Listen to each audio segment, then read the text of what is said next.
Fala galera, eu sou o professor Johnny e hoje a gente vai estudar um pouco mais sobre história do Brasil.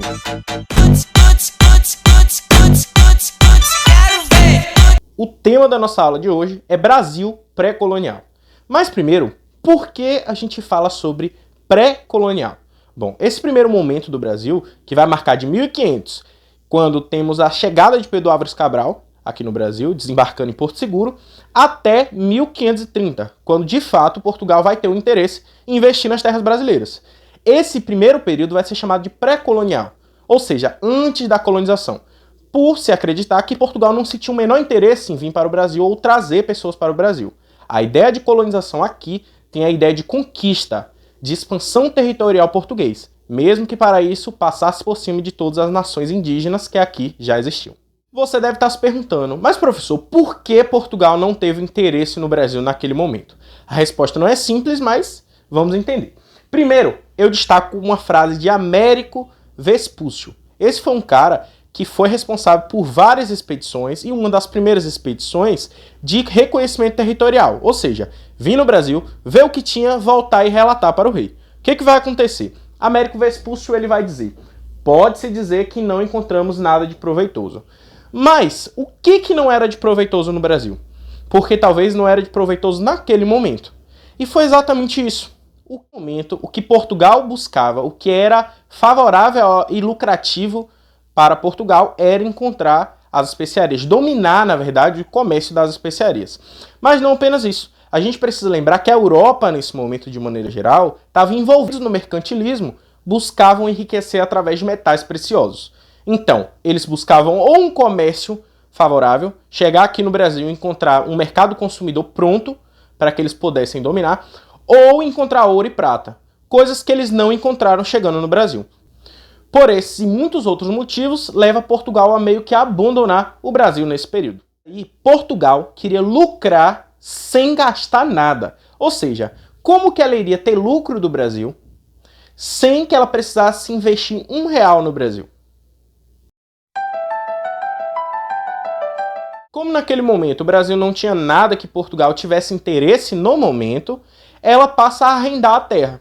Arrendar é um processo de oferecer, alugar terra para algumas pessoas, em troca elas vão lá, produzem e te devolvem algo.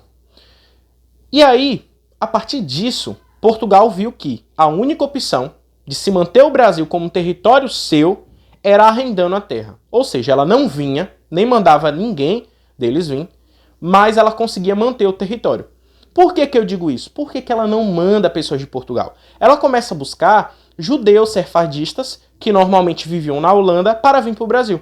Um dos primeiros vai se chamar Fernando de Noronha. Ele é o primeiro arrendatário que consegue ali a autorização de explorar durante 3 anos o pau-brasil aqui no Brasil.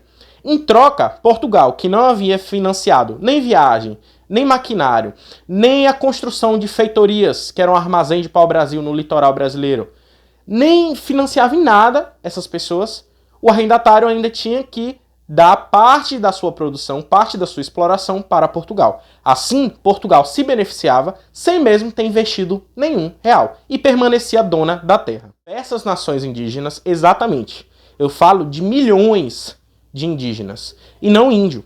Índio é um termo incorreto que é utilizado ainda hoje, que foi um erro cometido por Colombo, por ter achado que tinha chegado nas Índias. Mas não apenas isso. Quando a gente utiliza o termo índio, a gente junta todos os indígenas como se fosse apenas uma coisa, um ser.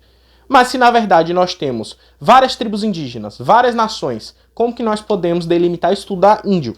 Não podemos. Por isso que o termo adequado é indígenas. Mas seguindo, construção de feitorias, que eram grandes armazéns de pau-brasil no litoral, porque facilitava o transporte para aqueles navios. Contrabando do pau-brasil é nesse momento que começa a se gerar em Portugal a necessidade de vir para o Brasil. Vir para o Brasil não com intenções de investir, mas de proteger.